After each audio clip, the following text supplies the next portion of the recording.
Ahí estamos, ahí lo encontré. Es que había muchos. Bueno, entonces, caminando la historia del origen de Montevideo. No hay muchas más.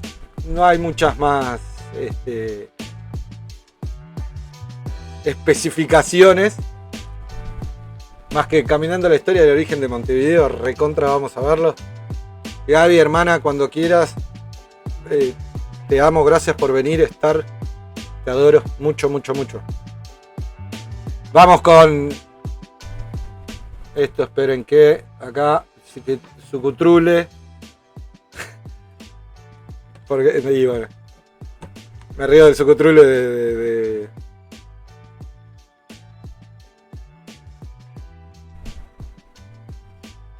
No. Ay, ¿por qué no salen? Ahí va, esto sí. Ahora sí. De Carlitos Baladera. Y no me salía tampoco. Tenía mi mente atorada en dos cosas. En tratar de poner esto bien y en decir Carlitos Baladera con el Sucutrule.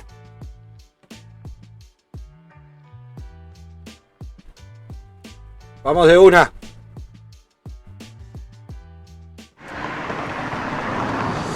Él es Gerardo Pérez.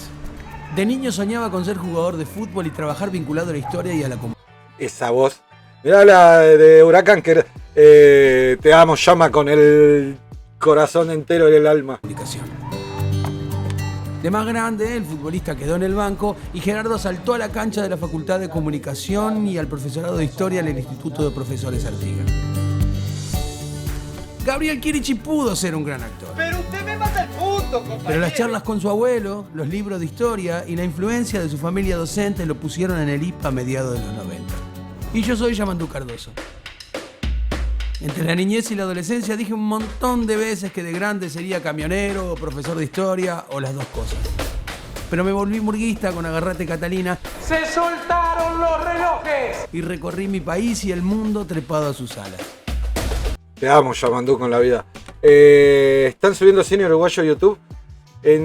Sí, Gaby, la otra vez que vimos el video de Tiranos, ahí me quedó de la página, de ahí. Pero sí tenemos que volver a ver ya. Quiero ver. Hay un montón de pelis. Hay una de Moncho, la última, que no la vi. Y la tenemos que ver todos juntos. Juntos les proponemos explorar los 300 años de historia de Montevideo. Les damos la bienvenida. Esto es Caminando la Historia. Qué bien hecho que está, loco. ¿Cómo puede ser que...? Nah. No voy a comparar porque la comparación es la malicia de la vida. Ya voy a estar ahí. Esperame, Montevideo. ¿De dónde viene el nombre Montevideo? ¿Era una ciudad o era una zona? ¿Quiénes la recorrían? ¿Qué dinámicas históricas y económicas se dieron entre la población nativa, criollos, los barcos españoles y portugueses? En el comienzo de la conquista y la colonización europea en la América indígena, el Río de la Plata no fue una zona de interés, por no contar con metales preciosos. Pero a principios del siglo XVII, Hernandarias introdujo la ganadería en la banda oriental y la situación comenzó a cambiar. El interés por una zona de frontera entre lo español y lo portugués fue en aumento y con los años Montevideo se volvió un sitio en disputa. Les invito a conocer parte del proceso fundacional de nuestra ciudad, el origen de su nombre, sus primeras familias, sus primeras dificultades y también sus primeros sueños. Les doy la bienvenida. Esto es Caminando la Historia. Estaba esperando la canción final, Fer. Esto es un recitado. Viene canción final. Che, interesantísimo, increíble el cómo van a empezar a...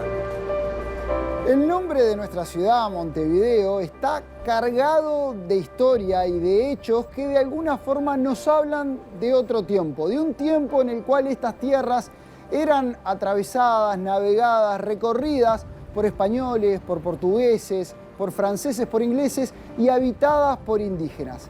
El nombre guarda en sí una cantidad enorme de discusiones. Algunas de ellas han sido adoptadas, ganadas por la gente que ha querido ver en ellas el origen de su nombre, como es el caso de aquel vigía que venía en el viaje de Magallanes y habría dicho, mirando el cerro de Montevideo, Monte Videu. Esa, junto con Monte Sexto de este a oeste, serían dos de las teorías más populares que recorren parte de la comprensión de la gente sobre el nombre de nuestra ciudad, pero están encerradas de un halo popular que no guarda tanta relación con los registros históricos. Lo que sí podemos decir que está... Igual es revolucionario, decían video. La palabra video, que para esta época. Che, me encantó lo de Montevideo. Es que El cerro, sí, cerro. 520, en el viaje de Magallanes, ese viaje tan importante que, bueno, que fue el primero que dio la vuelta al mundo, en el registro de Albo, que era uno de los que venía en la expedición de Magallanes, aparece mencionado en este lugar Monte Vidi, así, ¿no? Vidi con B corta, y queda la expresión, o sea, registrada, no dice Montevideo tampoco, pero a partir de allí es que en otras referencias, ya sea fonéticas, de lugareños, otros viajes, gente que se fue quedando, se empezó a hablar de este lugar en relación a su cerro como Monte Vidi, Montevideo. Lo que no sabemos, qué quería decir Vidi, y es una investigación que la historia sigue tratando. Dentro de las posibles teorías que encierra el nombre de Montevideo se encuentra una versión portuguesa que dice que haría mención a un obispo de Praga, Ovidio, y en determinado momento le habrían llamado Monte del Santo Ovidio. Esa sería la versión portuguesa para Montevideo. Y tratando de llevar adelante eso del pensamiento respecto al nombre, me parece que está de la mano con otro tema, y es que nos gusta mucho discutir, porque el nombre de Montevideo tiene muchas teorías en torno al mismo. ¿Sabes Montevideo por el cerro? ¿De dónde sale el nombre Bien, Montevideo? me gusta. ¿A partir de qué? Y a los uruguayos nos encanta discutir. No siempre tenemos toda la información arriba de la mesa y me parece que esta es una oportunidad linda para justamente plantearlo, así como a lo largo del siglo XX diferentes historiadores han trabajado sobre este tema, como es Alfredo Castellanos con Mena Segarra, Carlos Machado, Caviglia, Cortés, personas que han dejado una huella tratando de esclarecer este tema de dónde viene el término Montevideo. Si nos ponemos a pensar, si sentimos que en realidad una cosa original de Montevideo, y acá está el monte, el cerro, ¿no? Es que la palabra no existía. Ahí está, Fer, yo estuve ahí. Por lo menos en la lengua castellana, ¿no? Montevideo, monte, ver, mar, viaje. Montevideo surgió como algo nuevo y eso me parece que es re lindo. Sí, es hermoso. De la conjunción de todo lo que me están diciendo, que tenga todo ese aire, es re lindo. Le da una mística hermosa al hecho de todo este mambo. Y que termine en video a mí me mata siempre, toda la vida desde que era chico. Hernando Arias de Saavedra, Hernandarias, es un nombre que conocemos y que nos resuena seguramente desde la escuela, pero ¿cuánto conocemos verdaderamente de la importancia de la visión de este personaje, más allá del mármol de la estatua de Antonio Pena? ¿Cuánto tiene que ver Hernandarias con la fundación de nuestra Montevideo?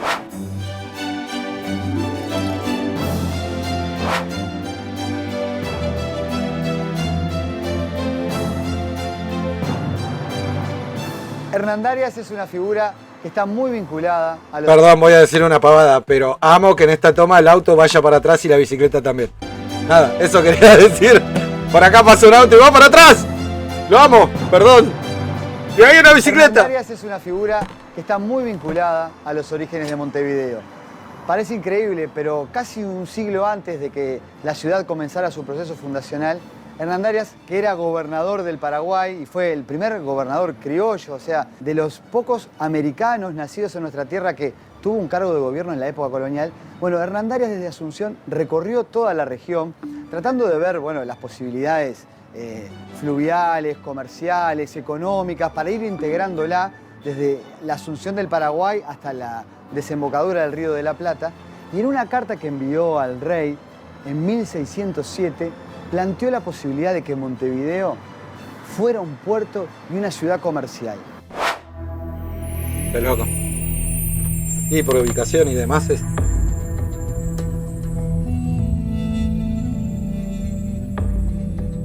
Parece casi cosa de un visionario, porque el proceso fundacional iba a ocurrir en 1726, 24, una cosa que pasó mucho tiempo, pero en el medio tenemos esta figura que es súper importante porque, bueno, en el proceso histórico de la colonización, nuestra tierra, nuestra ciudad, nuestro mar, tiene un legado casi que de profundidad histórica con lo que fue Asunción del Paraguay, ese foco de colonización mestiza, criollo, indígena, español, que también, bueno, está muy vinculado al desarrollo económico de la ganadería, a la idea de poner en funcionamiento otras estructuras de lo que era la clásica visión de que la colonización tenía que ser por metales preciosos. Con Hernandarias empezó a dar un vuelco.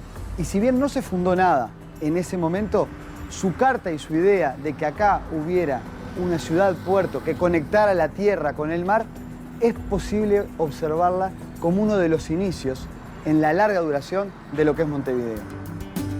Qué loco, visionario en serio, la tenía en la cabeza a full, me encantó. ¿Qué pasa con Hernandarias? ¿Qué papel juega este hombre, gobernador de Asunción, en la visión de lo que podría llegar a ser esto como ciudad? Y es re interesante repasar el nombre y la historia de Hernandarias, ¿no? Che, qué bueno, atrás es el centro cultural y hacen espectáculos de magia, me muero. Porque aparece como un mojón al cual uno debería de llegar para entender un antecedente de una mirada hacia la región para empezar como una posibilidad de instalarse. De alguna forma lo que logra también Hernandarias, soltando ganado libremente, es que vos fijate que eso pasa en 1617, 1611, 17, es que en 1680 se va a fundar Colonia del Sacramento a partir del desarrollo de ese ganado.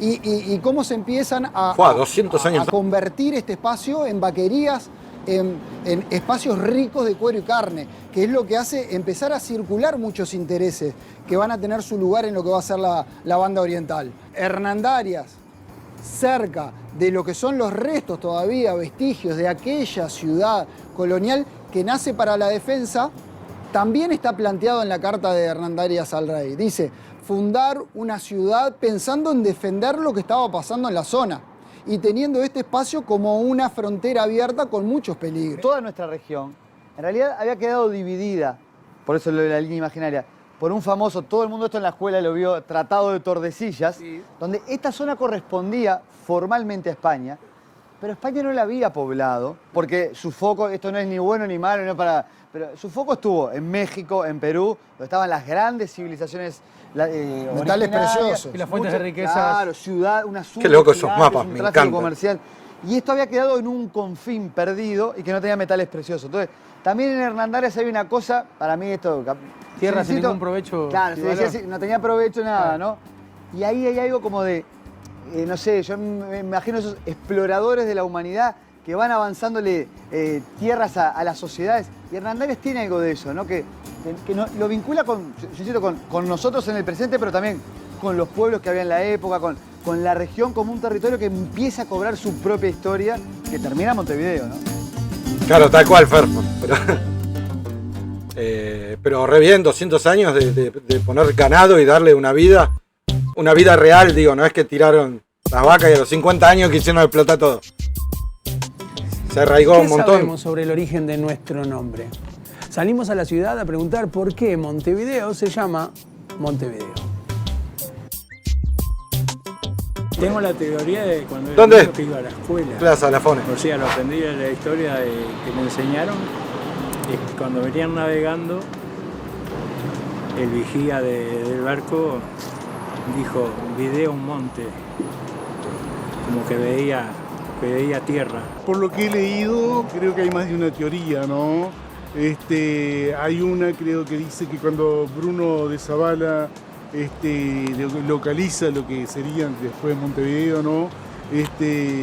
Que hace como una exclamación, veo un monte, video, pero creo que no le quería dar el nombre de Montevideo, era referirse a lo que él veía.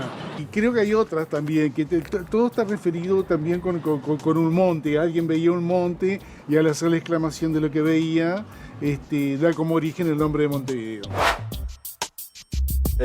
Me pareció, Fer, de reojo yo la tengo esta plaza. plaza. El fundador de Montevideo, Bruno Mauricio Zavala. que hoy en día tenemos una plaza en la Ciudad Vieja con su nombre y con su monumento. ¿Tienen idea por qué Montevideo se llama Montevideo? Yo la verdad en este momento no me acuerdo, no me acuerdo. Yo iba a decir, loco, habían agarrado todos, sabían una bocha, todos te decían, sí, según él, todos tenían una bocha de información, re bien, eso me parece excelente. Pero siempre la juventud siendo...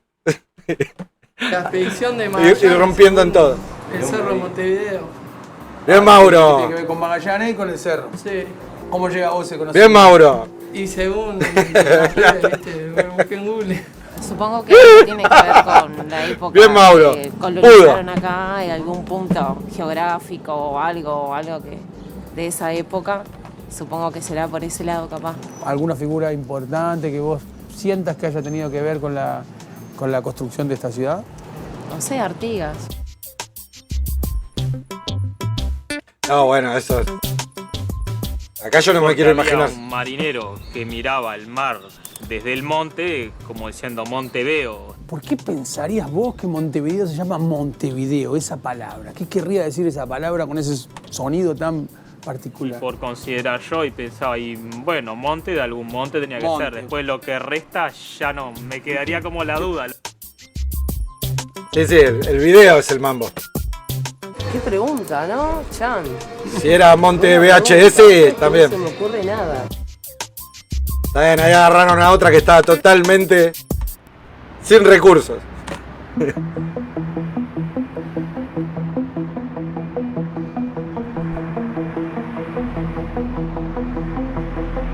Qué hermoso que está dirigido este documental, loco. Estoy muy contento.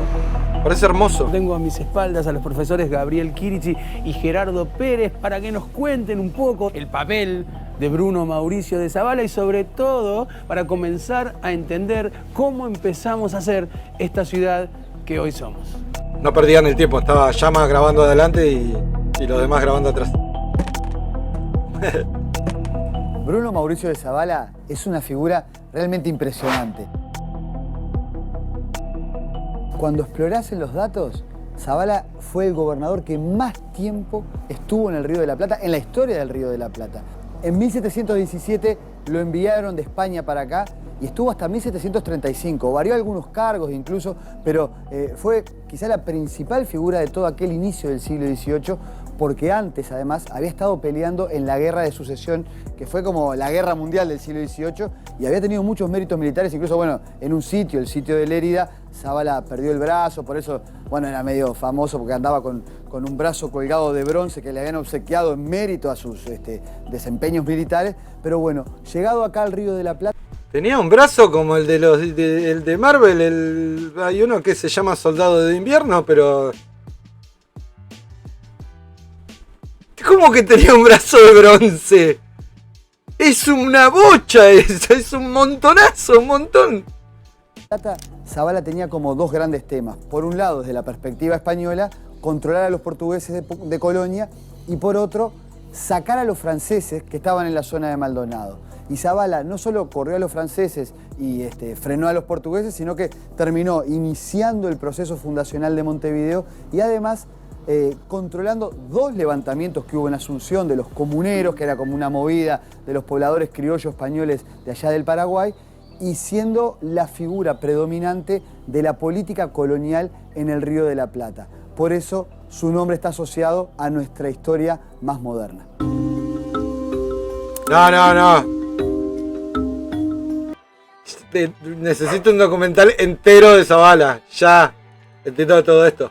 Qué poco que vivió. Increíble. Estoy anonadado. Me encantó. Zabala, claro. Era como... ¿Qué pasaba acá? ¿Dónde está Zabala? Habitaban esta ciudad. Era una ciudad de habitar, era de tránsito, una ciudad, un territorio, un lugar. ¿Qué pasaba acá? Principio del siglo XVII, sí. 1600 como un número redondo, o sea, 100 años atrás de la fundación de Montevideo, empieza a haber mucho ganado. Ese ganado estaba mezclado, era silvestre, lo que llamamos el ganado cimarrón, con la presencia de indios minuanes, sobre todo los que estaban en esta zona, esta zona imaginándonos desde el Río de la Plata hasta el Atlántico, ¿no? Y que pasaba por el Cerro de Montevideo. Bueno, los minuanes circulaban por esta zona y llevaban ganados para Colonia. Colonia estaban los portugueses, que se habían establecido en 1680, pero también llevaban para la zona de Portugal, donde, por ejemplo, en Rocha, en Maldonado, ahí también se comerciaba ganado. Era una zona de mucho como dinamismo y que los pueblos que estaban acá originarios serían los minuanes. Los guaraníes conocían la zona, pero los guaraníes no habitaban acá, porque eran mira. Los minuanes más bien eran cazadores, comerciantes, grandes jinetes, ¿no? Conocían la región y interactuaban con criollos de Buenos Aires, portugueses de Colonia, portugueses de otra zona, una zona bastante abierta. Pero entonces la idea que me queda, y para empezar a configurarme, que antes de la ciudad, esta era una zona de movimiento. Me parece, o me gusta al menos hacer referencia cuando pensamos en ese momento a la naturaleza, la tierra, esta zona, una zona virgen, pero de mucho movimiento humano, ¿no? Tierra habitada por los indígenas, pero transitada por los europeos. Y eso era uno de los temas a los cuales el Imperio Español tenía que, y puso cartas en el asunto para poder controlar. Es decir, ver, porque somos una zona de frontera además, desde el momento mismo de la conquista, se de alguna forma produce un enfrentamiento entre la corona española y la corona portuguesa. Nosotros estamos en medio de ese conflicto y en medio de ese conflicto no son las únicas naciones que están en juego en esto. Es decir, que Montevideo aparece en medio de ese enfrentamiento y de esa lucha entre españoles y portugueses por resolver a ver a quién pertenece Colonia del Sacramento. Dentro de esa frontera abierta, de esos conflictos, de eso veo cómo me llevo con el indígena, veo quién transita, europeos, españoles, franceses, portugueses. Dentro de ese mareo es que va a aparecer lentamente el intento de España y de Portugal, porque empieza a surgir algo que llamarlo ciudad es un montón, ¿no? En principio, un fuerte para defender el territorio. Los procesos de creación de las ciudades no son idea de una persona, sino que también son fruto de dinámicas históricas muy complejas, y la decisión final de crear una ciudad acá, que va a ser primero un fuerte, está relacionada además con la historia mundial. Zabala tiene que ordenar desde Buenos Aires una expedición, recursos militares, económicos, para instalarse acá y en Maldonado. Al momento de fundar, por las leyes de Indias, había dos tipos de ciudad: ciudad-puerto o ciudad mediterránea. La verdad que está con un montón y no quiero dejar de decir, che, pero qué impresionante la cuestión de la cantidad de gente, o como lo exponen ellos, en cuestión de la cantidad de gente que transitaba, que estaba ya en lo que era el suelo de hoy Uruguay, y cómo no hubo una ciudad sino un fuerte primero. Eso flash. Si vos ponías la plaza al lado del puerto, era una ciudad-puerto. Si vos ponías la plaza en otro lugar, era una ciudad mediterránea. Zabala quiso que fuera una ciudad mediterránea, no puerto. La cuestión de fundar una ciudad mediterránea y no un puerto, a veces en la historiografía es contada como un antecedente de una lucha de puertos que no es tal, porque en realidad la funda Mediterránea, para hacer un fuerte militar, para proteger el puerto de Buenos Aires. Porque en realidad el puerto comercial, nunca estaba pensado que Montevideo fuera un puerto de desarrollo comercial, sino que iba a ser, bueno, terminó siendo complementario, un apoyo al Montevideo iba a ser la base de la flota de guerra española para cuidar el Río de la Plata. Y Buenos Aires era la gobernación.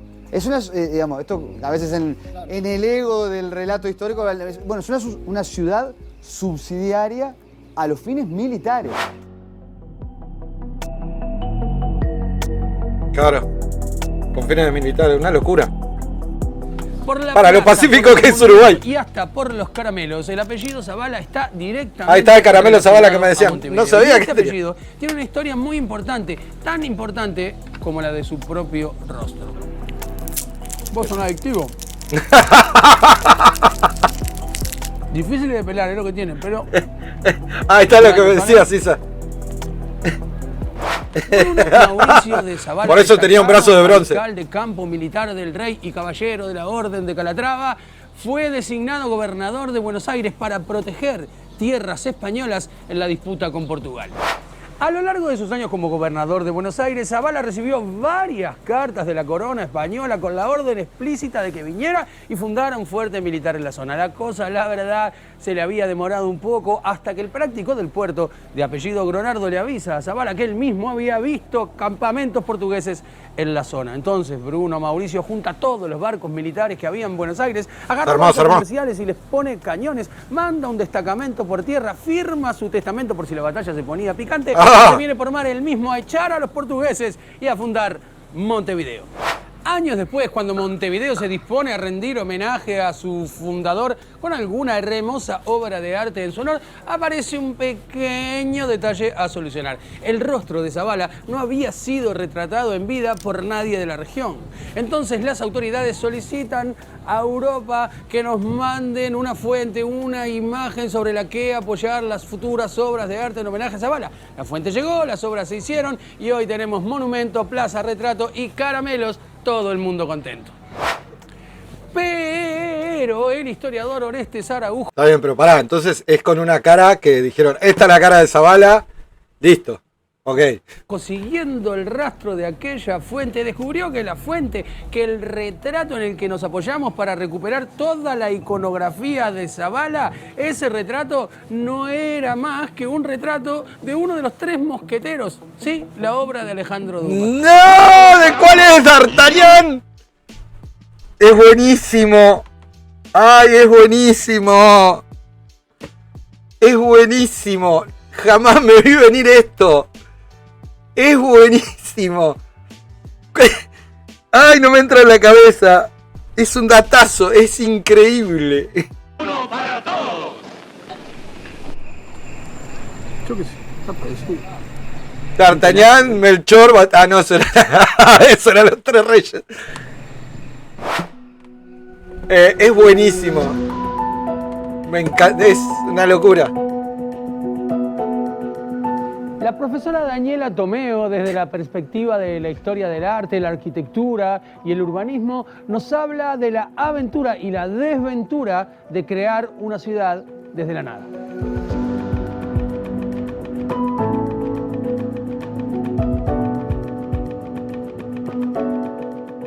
Montevideo, como casi todas las ciudades americanas, son ciudades ex novo. No había nada, porque hay una cosa que es importante e interesante.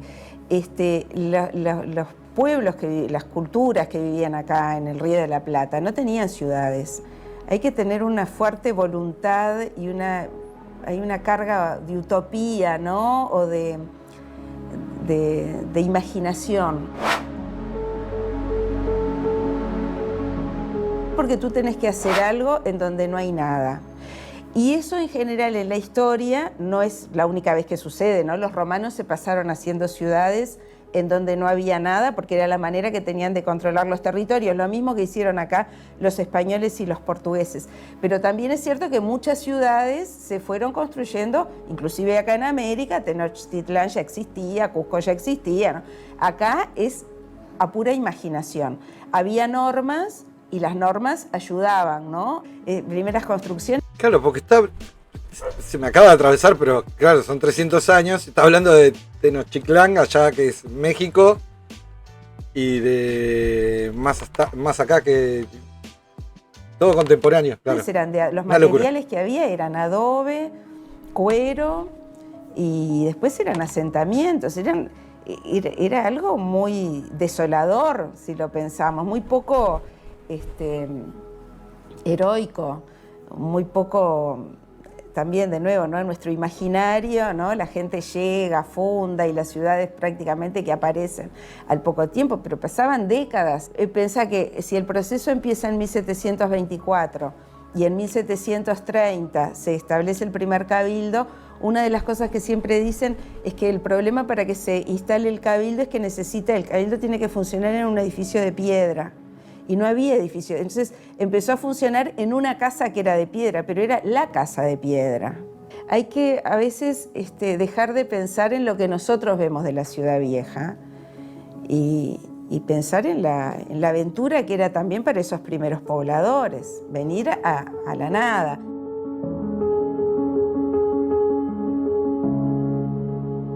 Qué flash.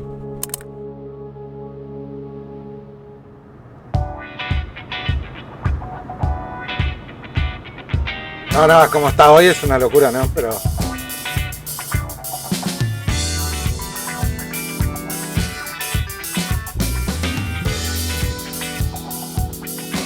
A mis espaldas se encuentra el primer solar en donde hubo en Montevideo una casa de piedra. Acá ahora es la calle Piedras, esquina 33. Pero en su momento, cuando se creó la ciudad, cuando ni siquiera todavía estaba diseñado el plano, Gronardo, aquel que manejaba los barcos que ayudaban a llegar al puerto de Montevideo y que había divisado la presencia de los portugueses, instaló ahí una pulpería. Esa pulpería fue la primera casa con construcción relativamente firme y cuando Bruno Mauricio de Zavala decidió que empezase a sesionar el Cabildo, por las leyes de India era imprescindible que el edificio fuera de piedra. Por tanto, la pulpería de Gronardo, este solar se convirtió en el primer centro del Cabildo de Montevideo. Una pulpería nomás.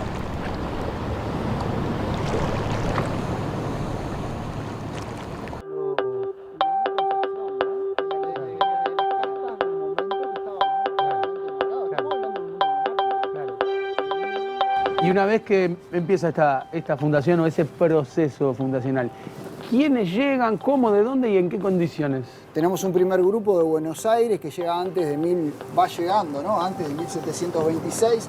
Y ahí tenemos los Artigas, los González de Melo, Burgues, Carrasco, ¿no? Esas familias que son poquitas, y eso ya está marcando las dificultades que había de conseguir familias, porque hacía años que se estaba solicitando que vinieran a poblar. El miedo al desierto, dice Azarola Gil, les prohíbe juntar la cantidad de familias que necesitaban. Estas primeras familias tienen una particularidad, las de Buenos Aires, ¿no? Son muy poquitos, se habla de 34 personas entre adultos y niños, todos relativamente jóvenes y con lazos familiares entre ellos, lo cual de alguna forma nos muestra que se necesitaba un núcleo humano que estuviera contenido entre sí y con una misma idea para instalarse en un lugar relativamente hostil, ¿no? Nadie estaba seducido a venir.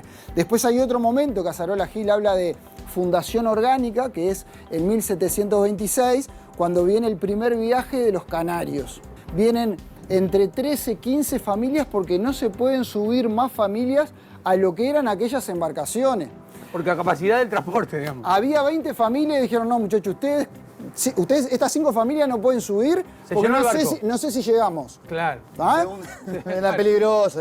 Y cruzar el Atlántico con carabelitas 90 días en lo que era eso, ¿no? 90 días en una caravela. Una locura. Para que decidieran, nos metemos 3 meses arriba de una cáscara de nuez, nos vamos al otro lado del mundo, al confín del mundo, a arrancar una vida nueva. Le dan un solar, una tierra dentro de lo que hoy es la Ciudad Vieja, una chacra en las márgenes del Miguelete y una suerte de estancia que las ubicaron en lo que hoy es la zona del Arroyo Pando y el Arroyo Carrasco.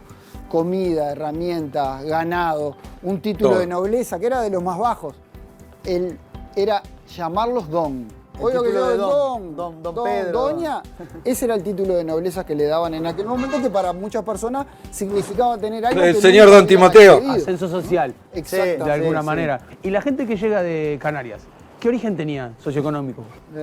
Ahí se presta siempre también para la confusión en el sentido de que hay una narración que mismo es en el testamento de Millán, que dice que les tuvieron que prestar ropa porque venían en condiciones realmente complicadas, pero también tiene que ver con las condiciones del viaje, ¿no? Con que venían con poca agua, el agua se pudría en el trayecto, con muy poca comida y muchas veces los tripulantes tenían que cambiar una prenda de vestir por un vaso de agua.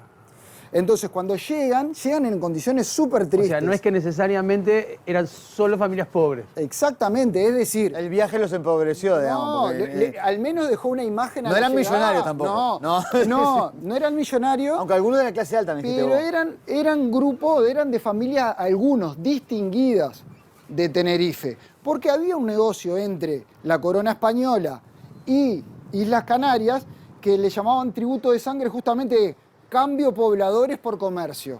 Yo te aporto pobladores, pero me asegurás 600 toneladas de comercio para intercambiar y para que Islas Canarias pudiera seguir también funcionando. Perfecto, o sea que era un interés del... Yo siempre pensando, después de ver Conan, que Tributo de Sangre era matar a una señorita virgen para... y era no, simplemente intercambiar personas por mercadería. Me parece más lógico ahora que soy grande. Al otro lado del mundo. Exactamente. Ahora me parece más lógico. Me gusta el Tributo de Sangre.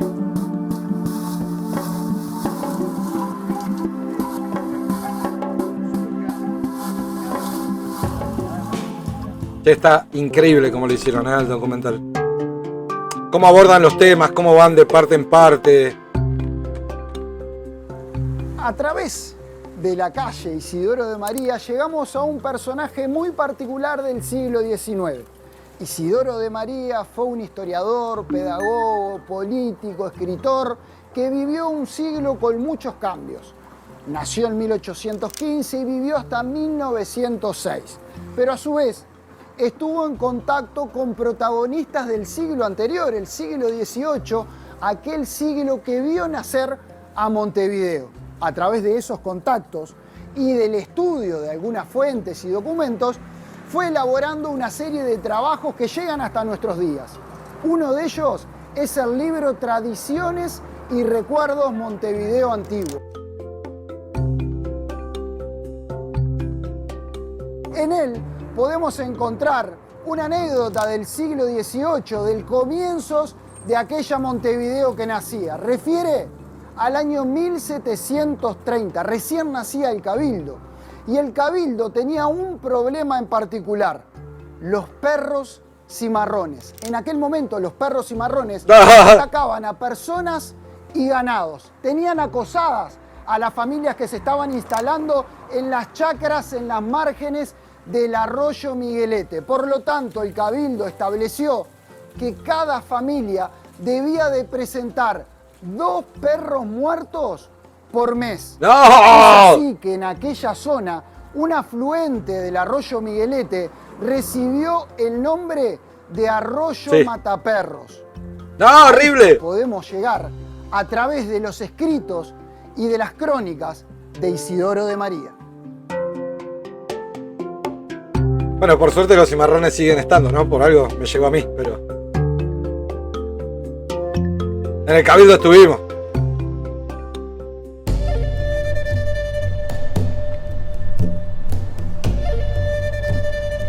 Igual clásico de los cimarrones que hicieron un grupo y salieron a ser los dueños de... Sí, sí. Yo siempre pensé lo mismo. Si mi perro sale al mundo, lo conquista. Este no, ya está totalmente domesticado, no sirve.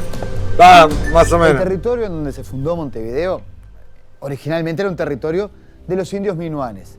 El establecimiento del poblado y las primeras familias generó intercambios, pero también problemas, y a comienzos de la instalación del Cabildo, en 1730, se dio un episodio en las afueras, en las chacras que están en la zona del Miguelete, en donde un habitante casado con una de las Islas Canarias, pero el habitante de origen portugués, mató a un indígena a raíz de una discusión por un caballo, pero eso llevó a que, bueno, se reunieran diferentes grupos de minuanes y empezaran a asolar estancias, quemaron varias, se calcula que unas 10, y se denuncia en el Cabildo la muerte de más de 20 peones, lo que llevó a una alarma en donde, bueno, Zavala, que todavía era gobernador en Buenos Aires, mandó 100 soldados, que se sumaron unos 80 acá, para perseguir a los minuanes.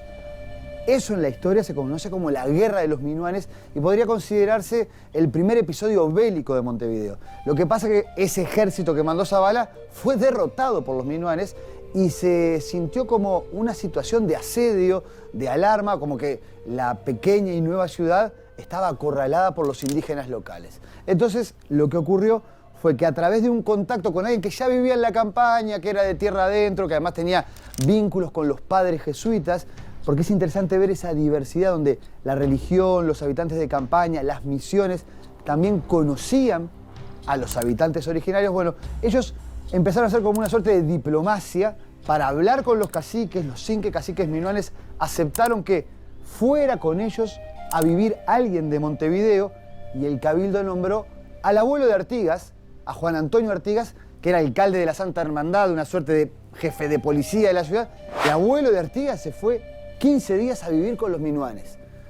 No hay muchos datos de qué pasó, pero seguramente conversaron, conocieron las intenciones, intercambiaron bebidas, mate, comida, tabaco, y a los 15 días, a comienzos del año 32, 2 caciques minuanes y el abuelo de Artigas reingresaron a la ciudad, entraron al cabildo, se hicieron regalos mutuos de pieles, cuchillos, elementos para cabalgar, y los caciques minuanes tomaron la mano de cada uno de los miembros del cabildo y la fueron apoyando contra el corazón, contra el pecho, en símbolo de paz, y desde ese momento, 1732, Montevideo vivió en paz e interacción con los pueblos originarios. Qué grande los minuanes, qué grande el abuelo de Artigas, loco. Fue 15 días, estuvo de vacaciones. La ciudad sin murallas. ¿Cuáles eran sus límites? ¿Qué territorios comprendía? Inés Moraes, estudiosa de lo regional, nos comparte su visión de Montevideo como paisaje agrario.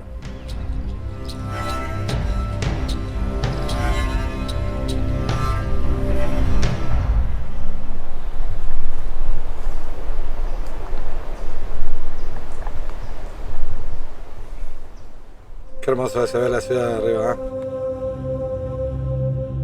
Qué hermoso el cerro. La región de Montevideo, a mí me gusta llamarle región, porque nosotros solemos hablar de Montevideo y Montevideo es la ciudad. Entonces, capaz que conviene ahí extender un poquito el concepto y desde luego la ciudad existió y es el núcleo demográfico de una región que es mucho mayor, ¿no? Es una hermoso. Es mucho más grande que el departamento actual de Montevideo y comprende importantes zonas de Florida, de San José y de La Valleja y de Maldonado. Entonces, claro, que organiza su propia, se autoorganiza, por así decirlo, su propia economía, ¿no? Una autoorganización hecha por los agentes de la época, por supuesto, que no se tome esta palabra como algo que se produce solo, lo hicieron los hombres y las mujeres de la época, pero quiero decir que define sus propios rasgos económicos, ¿viste? Tiene sus propios agentes, sus propios mercados y se articula con una ciudad que es un núcleo, como te decía recién, y con una especie de campaña montevideana, ¿no? Tiene su propio hinterland rural. Es importante tener claro que la campaña de Montevideo no es la banda oriental. La campaña de Montevideo no es el interior del Uruguay del siglo XX o XXI, ¿no? La campaña de Montevideo queda mucho más cerca de Montevideo y es un amplio espacio rural que de cualquier manera tenía una densidad de población razonablemente baja. La tierra era muy abundante, los hombres y las mujeres eran muy escasos en términos relativos, así que son áreas rurales de baja densidad de población y un área muy pequeñita, que es nuestra ciudad vieja actual, donde se concentra ahí con una densidad de población muy grande, una población que tiene rasgos propios. Qué loco, bueno, es parte de las metrópolis de todos lados, pero cómo se creó Montevideo.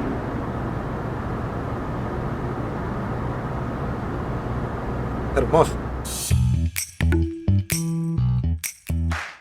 La historia de Montevideo la podemos enfocar, contar desde diferentes ángulos. Uno de ellos es a través de los nombres de los protagonistas que llevaron adelante el proceso fundacional de Montevideo, que fue de 1724 a 1730. Y esos nombres los podemos encontrar en nuestras calles, como por ejemplo es el caso de Jorge Burgues, quien es considerado como el primer poblador europeo que habitó Montevideo.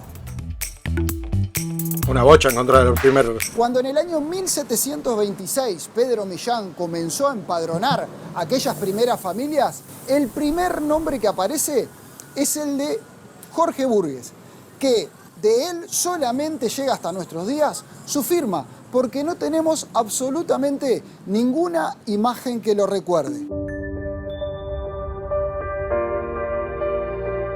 ¿Qué tema con las imágenes? Pero ¿desde cuándo esta calle, este camino lleva este nombre? Desde el año 1866, momento en el que Uruguay era gobernado por Venancio Flores. Es en ese momento en el cual los caminos de la capital se renombran y allí aparece este primer poblador montevideano. ¿Qué tema que tenían con el no haber registrado? Nadie pintaba. Bueno, también lo vimos en la película de Artigas, había también como un tema ahí. De la representación de las personas, como no se tomaban. Otro de los nombres importantes dentro del proceso fundacional de Montevideo es el de Pedro Millán, otra de las figuras de aquel momento en el cual no tenemos referencia de su rostro, sí de su firma. Llegó a Montevideo en 1726 para realizar 3 o 4 acciones trascendentes en la formación de la ciudad, como por ejemplo, hacer el reparto de solares dentro de lo que después va a ser la ciudad amurallada, repartir las chacras, la zona del hoy Miguelete, Arroyo Miguelete, y las estancias cerca de la zona de Carrasco y de Pando, así como establecer claramente los límites de la jurisdicción de Montevideo, es decir, hasta dónde el cabildo iba a tener acción. También llevaría adelante el establecimiento de los días festivos de aquella Montevideo. A partir de 1866, pasará a tener este camino el nombre de Camino Millán. Más adelante se convertirá en la Avenida Millán. Ahí está, la Avenida Millán. Sí, ya estamos cerca de los primeros carnavales bárbaros. Si mal no recuerdo, Andrés Alba, que le mando un beso enorme, había dicho que ya había registros en 1800 y pico. No me acuerdo si era 1880, que había registro de carnaval, que me encanta que sea el carnaval bárbaro, o como se lo identifique así.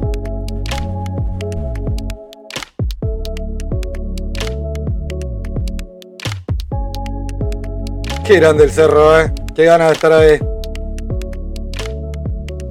De esta primera Hermoso parte cerro, hermoso. del camino elijo quedarme con las primeras familias. Yo conozco esas letras. Pobladores que fueron los que hicieron los primeros pozos de agua, que fueron los que levantaron los primeros De hecho, muros, estoy ahí. Lo hicieron posible, porque en esta zona que no era tan atractiva, Pau, ¿cómo estás? Te amo, te adoro.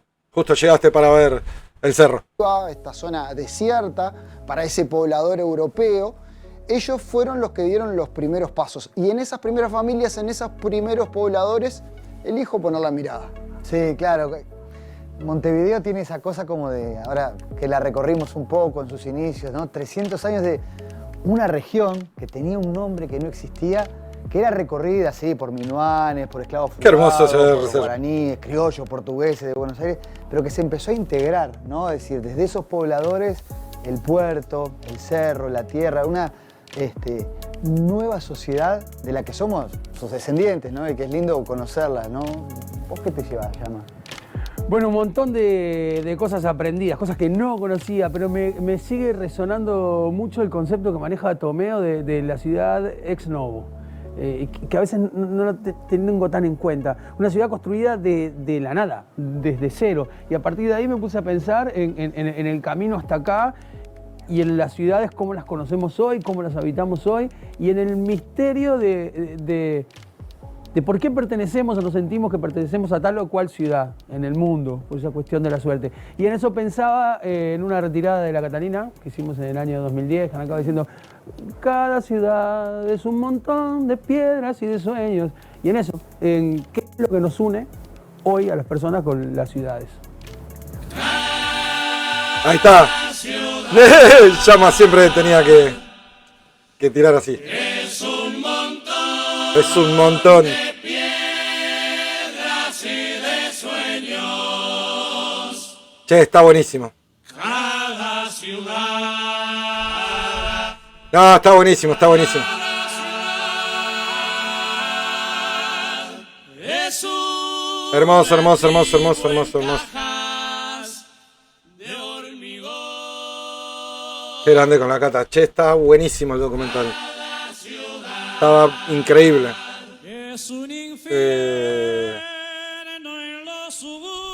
Ahí estaba el... Qué grande el zurdo. Che, hermoso. Me quedé encantado, la verdad. Encantadísimo. Me parece increíble todo el... Encima está hecho por partes, nos faltan un par de partes. Está buenísimo, me encantó. Muy loco, obviamente, uno que hace comparativas con lo que yo sé de acá, pero el cómo se formó es da también a entender un montón de cosas, digo yo, ¿no? De lo que vengo aprendiendo. Pero tenía muchas ganas de ver un documental. Siempre veo yo, por ejemplo, no me queda después mucho. Tengo que asociarlo con otras cosas. Si no, la información se me va del cerebro. Pero me pasa que yo veo muchos documentales también de cómo se creó Buenos Aires, Argentina, o sea, principalmente Buenos Aires porque es donde estoy.